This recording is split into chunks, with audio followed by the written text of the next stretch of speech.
mas eu consigo trazer a essência dessa pessoa. E eu também faço uso do quê? Além dessas perguntas que vão me ajudar na questão do desenho, mas o que faz você permanecer em uma empresa é o seu comportamento. Meu nome é Daniele Xavier e juntos vamos transformar desafios em oportunidades.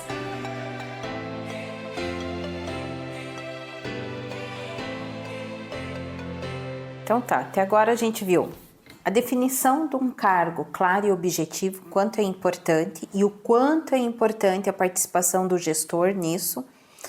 Vimos a questão do alinhamento da cultura organizacional, né, num processo seletivo. Falei até um pouco mais, não só dentro do processo seletivo, mas o quanto é importante a cultura organizacional em si.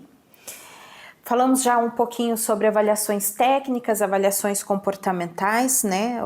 A junção de ambas as coisas em um processo seletivo, da importância delas.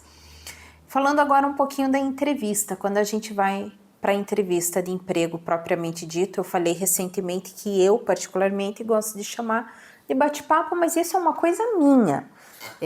Já faço isso há muitos anos, então eu acho que quanto mais eu faço um quebra-gelo com o candidato, mas eu consigo trazer a essência dessa pessoa. Porém, para quem está iniciando, eu acho super válido, acho que tem que seguir um roteiro, um planejamento ali das entrevistas. Então, existem vários tipos de entrevistas que nós temos hoje em dia, e a entrevista presencial, a entrevista que é remota, as entrevistas que são estruturadas, essa que segue um roteiro, né? Então, a profissional da área de recrutamento ou o profissional da área de recrutamento, ele já se prepara com antecedência. Eu tenho as entrevistas não estruturadas e aí você não ter nenhuma estrutura para a entrevista, não sei até onde isso é válido também, porque a pessoa tem que ter muita expertise, domínio total da empresa, dos valores da empresa, da cultura da empresa e do que o cargo quer. Aí sim, uma entrevista semi-estruturada.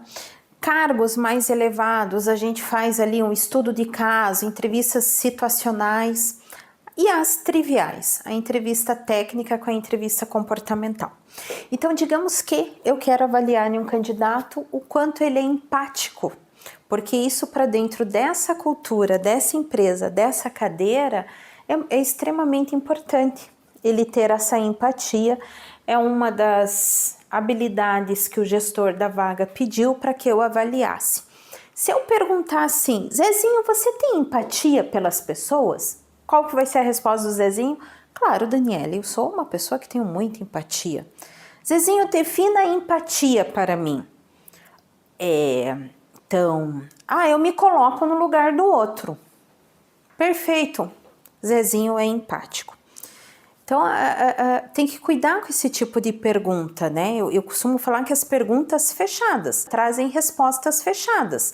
Respostas fechadas não me trazem a essência da pessoa, mas eu posso falar assim, Zezinho, em uma situação hipotética, você tem um colega que ele está tendo bastante dificuldade em um projeto.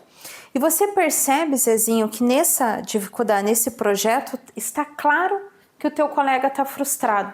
Como que você lida com isso? E aí o Zezinho vai falando.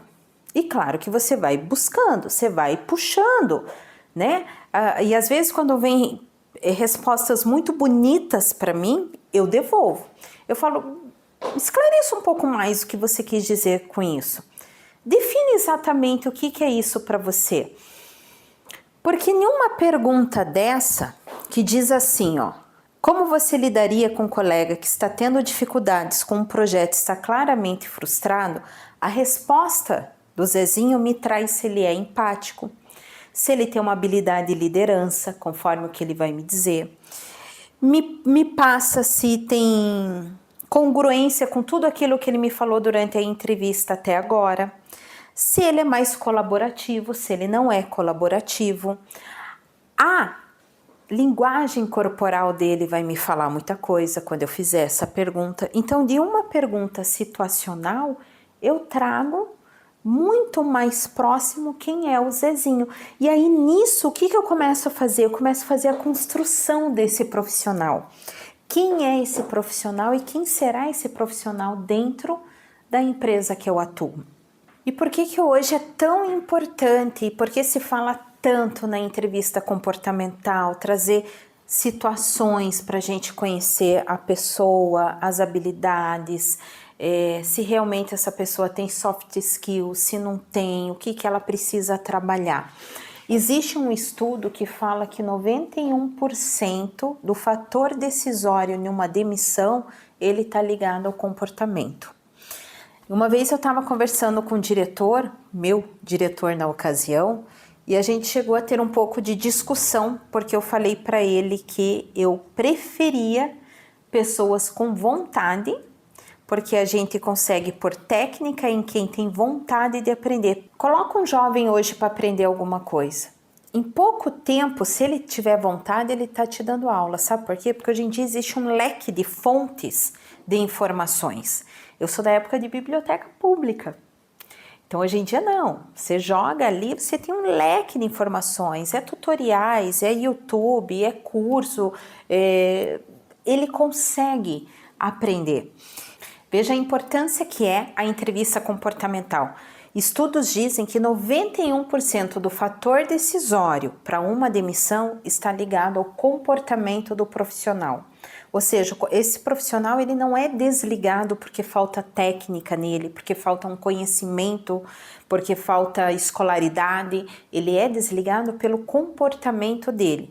Então a porta de entrada de uma empresa é óbvio que é um currículo bem elaborado, é óbvio que formações acadêmicas, pós ou mestrado ou cursos de média, curta duração, experiências anteriores, tudo isso faz parte para você entrar numa empresa.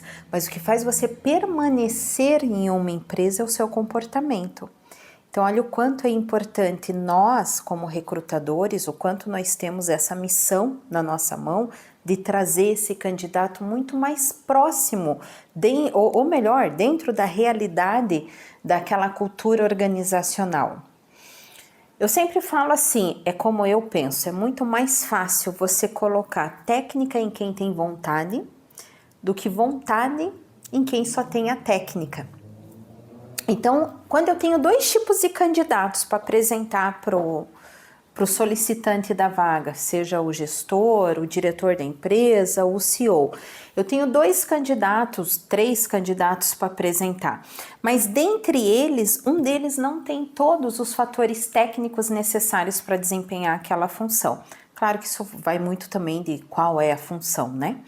Mas via de regra, ele não tem todas as competências técnicas, mas eu vi o brilho no olhar. Ele tem vontade, ele quer aprender, ele está disposto. É nesse que eu aposto. Eu prefiro uma pessoa dentro da minha empresa com muita vontade, com energia, que jogue todo o time, o dele, o dos pares, das outras áreas, para cima, do que alguém com N MBAs, estudou fora, mas que é o cara que não tem essa energia, que é a pessoa que não tem o fit cultural, que é a pessoa que vai também no cafezinho reclamar, né? Então, esse é o tipo de candidato que eu prefiro não ter dentro da organização que eu trabalho. Pois bem, após as entrevistas de emprego, o que o profissional da área de recrutamento deve fazer? É muito importante você fazer uma devolutiva. Então, você vai fazer um parecer. Esse parecer ele é estruturado, eu gosto de trabalhar com parecer, eu separo quando eu vou fazer, mais uma vez eu falo, tudo isso que eu estou falando aqui é dentro daquilo que eu faço, que eu gosto, e cada um vai moldando conforme a sua realidade, conforme gosta. Mas geralmente eu coloco no início ali um breve descritivo do nome, a idade do candidato, informações que eu considere pertinentes, faço um resumo sobre a vida pessoal dele, se é casado, se não é casado, se tem filhos, assim. E depois vem a entrevista mais técnica, que é óbvio que essa entrevista técnica vem muito de encontro com aquilo que o gestor me passou, porque eu sempre, anterior, eu vou lá com o gestor e falo quais são as perguntas técnicas que eu preciso fazer para esse processo seletivo, para que a gente já elimine questões que você precisa ter para esse cargo. Então, se a pessoa não tem, você fala, Dani, não adianta me apresentar esse candidato. Então, eu faço essas perguntas em cima daquilo, e de preferência ele já me fala qual é a resposta que o candidato tem que dar. A gente tem que maximizar o máximo do nosso tempo. Olá, pessoal! Que bom tê-los aqui comigo. Meu nome é Daniele Xavier e eu atuo na área de recursos humanos há mais de 20 anos. E uma das maiores dores que eu sinto nessa área é o de colocar a pessoa certa na cadeira certa. Pensando nisso, eu idealizei o curso da Imagem Ideal ao Candidato Real, curso este que leva o mesmo nome do meu livro. Esse curso é dividido em módulos, e o que nós falaremos nesses módulos? Nós vamos falar sobre a importância do alinhamento cultural no processo seletivo, o quão rico é conhecermos a operação do negócio.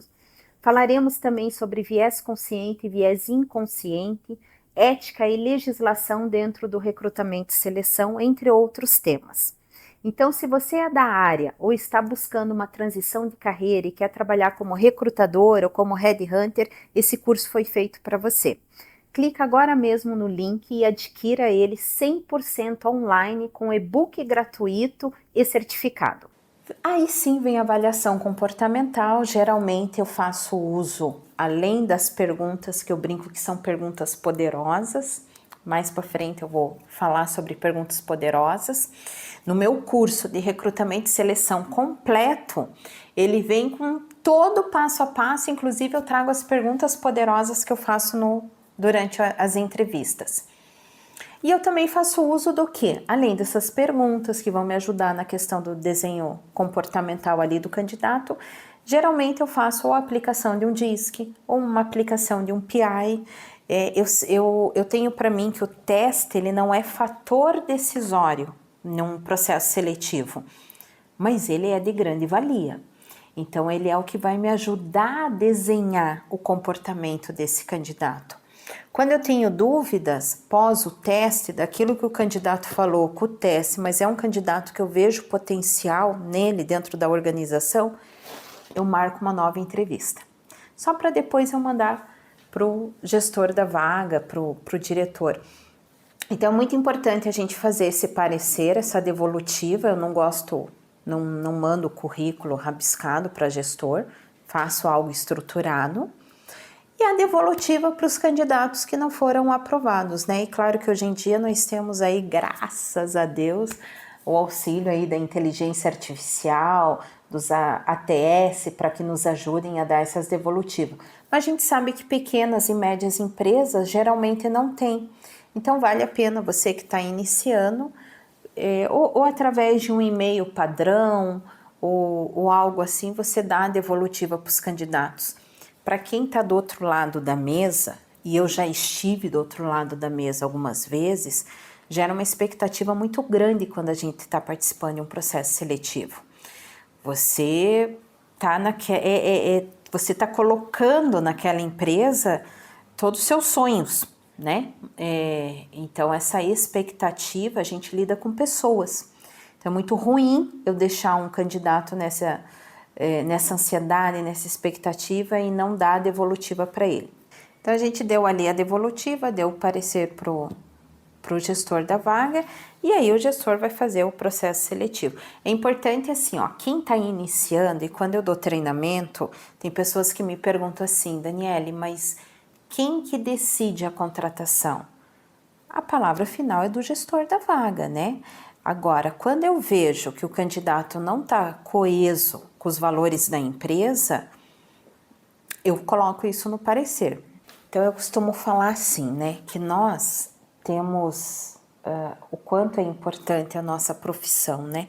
De um lado, nós entregamos para a empresa resultados em forma de talentos.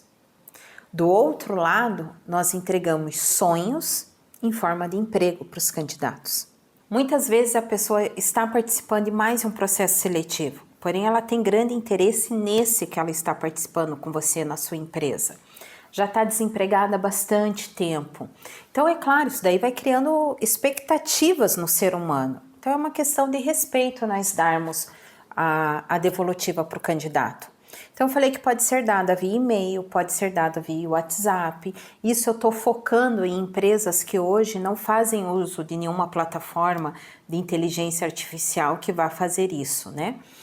Então, às vezes uma mensagem padrão, onde você primeiramente agradece a participação desse candidato no processo seletivo, coloque que ele parou na etapa de triagem, de currículos. Se é um candidato que chegou até ao final com você, vale a pena, às vezes, uma ligação telefônica, conversar com o candidato, ou manda ali um WhatsApp. Eu gosto da interação humana. Então, se o candidato chegou comigo até muito próximo ao final, próximo ali à carta proposta, ficou entre os finalistas, por respeito, eu entendo que não me custa ligar para esse candidato, conversar com ele e explicar que eu vou ficar com o currículo no banco de dados e que para uma próxima oportunidade a gente volte a conversar. Feito o parecer do gestor, feita a devolutiva dos candidatos, chegamos então no tal candidato ideal, da cadeira certa, o candidato certo para a cadeira certa. E aí vem a carta proposta. Cada empresa tem o seu modelo de carta proposta, a gente encaminha essa carta proposta e é muito importante a gente entender assim, posterior a todo esse processo de contratação, o que vem depois que o candidato aceita a oportunidade e ele vai iniciar as atividades laborais com a empresa, vem o onboarding, que é a integração desse candidato. Mas eu quero te perguntar quando que iniciou a integração desse candidato? Sabe quando que iniciou? Lá atrás, quando você fez o primeiro contato com esse candidato, você iniciou o onboarding desse candidato. Porque da mesma maneira que nós estamos avaliando ele como empresa, ele também está avaliando a gente como empresa. Então ele está avaliando como que foi esse primeiro contato, como que ele foi abordado, como que foram os processos, né? As etapas de todo esse processo seletivo. Então, como a gente vai em um outro momento falar só do onboarding, mas é importante você ter em mente que o onboarding não vai começar, a integração não vai começar quando ele entra na empresa. A integração começou no primeiro contato que esse candidato teve com a empresa. Então, veja, quanto mais respeitoso foi esse primeiro contato, é um dos valores da empresa que você está passando para ele.